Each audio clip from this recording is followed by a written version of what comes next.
300 km de littoral français souillé, 300 000 oiseaux morts, des intérêts aussi économiques, le tourisme, l'ostréiculture, etc., mis en péril.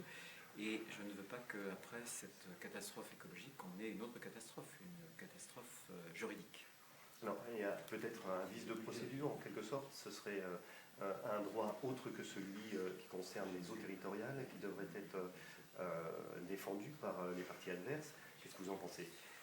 Vous savez, il y a des conventions internationales, et ces conventions internationales, souvent, elles sont beaucoup trop laxistes, tout simplement parce qu'elles disent peut-être qu'il faut appliquer le droit, ce qu'on appelle le droit du pavillon, par exemple le droit de l'État de Malte. Mais ce sont toujours des États qui sont laxistes, parce que ce sont leurs fonds de commerce. Il y a des paradis fiscaux, il y a aussi des paradis judiciaires. Bon.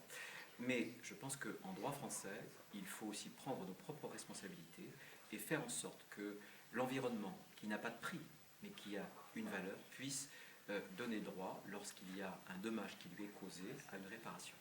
Alors, le Code de l'environnement prend en considération ces problèmes écologiques, la Constitution aussi, mais le droit civil, non.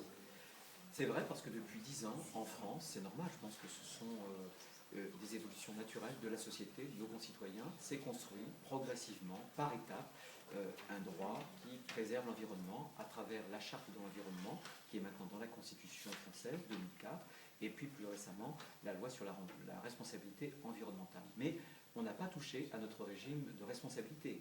On n'a pas touché à notre régime de droit civil, de droit de la réparation, qui est dans le Code civil. Il est vieux le Code civil, c'est Napoléon Bonaparte. Je pense qu'il est temps de le relooker, et surtout, il est grand temps de dire que lorsqu'on cause un dommage à l'environnement, il faut le réparer. Ce n'est pas parce qu'il n'est pas personnel, puisque c'est un bien collectif.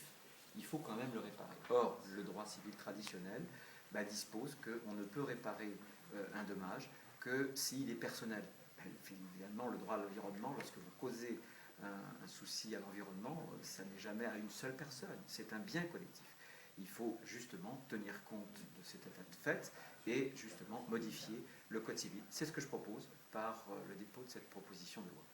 Alors le principe pollueur-payeur, ça fait longtemps